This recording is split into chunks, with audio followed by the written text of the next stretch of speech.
Are కృష్ణన్న మరియు BC సంఘాల నేతలు, నిరుద్యోగ సంఘాల నేతలకి ఒకటే సౌత్ ఇండియా జేఏసీ సంపూర్ణంగా మద్దతు ప్రకటిస్తున్నది. మీ న్యాయమైన డిమాండ్ను నెరవేర్చాల్సిందిగా గౌరవనీయులు ముఖ్యమంత్రి రేవంత్ రెడ్డి గారిని డిమాండ్ చేస్తా ఉన్నా.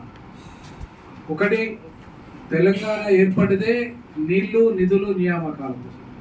ఈ నియామకాల ప్రక్రియ అనేది గత ప్రభుత్వంలో సక్రమంగా జరగలేదనే ఉద్దేశంతోనే ఇవాళ మొత్తం నిరుద్యోగ సమాజం అంతా కొట్లాడి ఇవాళ ఓట్లేసి గెలిపించిన ప్రభుత్వం వాళ్ళ మాటలు వినకుండా కేవలం రియాజ్ మాటలో లేకపోతే బల్మూరి వెంకట మాటలో వింటే బల్మూరి వెంకట అడ్రస్ లేకుండా పోతాడు, రియాజ్ అడ్రస్ లేకుండా పోతాడు అని చెప్పేసి నిరుద్యోగులు మీ ముఖ్యమంత్రి అడ్రస్ లేకుండా పోయే పరిస్థితి వస్తుంది.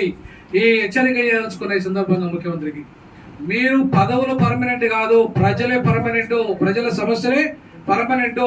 నిరుద్యోగులతో ఆటలాడుకోకండి. నిరుద్యోగుల జీవితంతో ఆటలాడుకుంటే ఖచ్చితంగా మీ జీవితాలతో మీకు రాజకీయ సమాధులు ఖచ్చితంగా కడతారు. వాళ్ళు కట్టే పరిస్థితి వస్తుంది. ఉస్మానియా విద్యార్థి చేసి నిరుద్యోగ చేసి వెంట మేము 10 ఏళ్ళు ఉండి ఇవాళ గత ఉద్యమంలో ఉండి తెలంగాణ తెచ్చిన వాళ్ళుగా ఇవాళ తెలంగాణలో కీలక భూమిక పోషించిన వాళ్ళుగా డిమాండ్ చేస్తా ఉన్నాం. తప్పకుండా వాళ్ళ గ్రూప్ 1 వాయిదా వేయండి. రీజనబుల్ గా ఉంది. మిగతా రాష్ట్రాలకు వాళ్ళు వాయిదా వేసినప్పుడు మీకేంటండి? ఎలక్షన్లు ఉన్నాయి, స్పష్టంగా కౌంటింగ్ ఉంది, రాజ్యసభ సపరేట్గా ఎమ్మెల్సీ ఉప ఎన్నిక ఉన్నది. ఇక్కడ వీటన్నిటిని చేయడానికి 11 తారీఖు దాకా పోతుంది.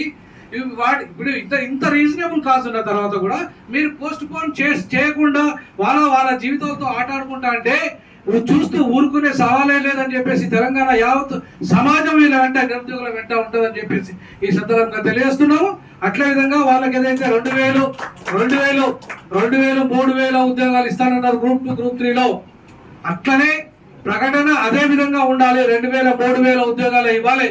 నేనంటానా మీకోసం అవసరమైతే ఆమరణ నిరాహార దీక్ష చేయడానికి నేను రెడీగా ఉన్నా. ఆమరణ నిరాహార దీక్ష ఇవాళ కనుక ప్రకటన రాకపోతే ఖచ్చితంగా సీఎం ఆఫీస్ ముట్టడే కాకుండా రేపు ఎట్లయితే మనం 10 ఏళ్ళను గౌరవిస్తున్నాం, 10 ఏళ్ళ ఉత్సవాలను గౌరవిస్తున్నాం, కానీ మీరు ప్రకటన ఇవాళ చేయకపోతే ఖచ్చితంగా రేపు ఉత్సవాలను అడ్డుకొని నిరుద్యోగ చేసి తీరుతుంది. వాళ్ళకి అండగా ఉంటామని చెప్పేసి కూడా నేను తెలియజేస్తాను. రిక్వెస్ట్ చేస్తాను. ఫస్ట్ ముఖ్యమంత్రి గారిని గౌరవిస్తున్నాం, అడుగుతున్నాం, రిక్వెస్ట్ చేస్తా ఉన్నాం. ఇవాళ దయచేసి ముఖ్యమంత్రి గారు ఈ రోజు మాకు పండుగ కాబట్టి 10 ఏళ్ళ నిరుద్యోగుల పండుగగా ఉత్సవం జరుపుకోవాలంటే మీరు ఖచ్చితంగా దాన్ని పోస్ట్ పోన్ చేస్తున్నట్టు ప్రకటించండి. ఖచ్చితంగా మీ ప్రభుత్వానికి మద్దతు ఉంటాం, లేదంటే తిరుగుబాటు చేస్తామని చెప్పేసి హెచ్చరిక చేస్తాం.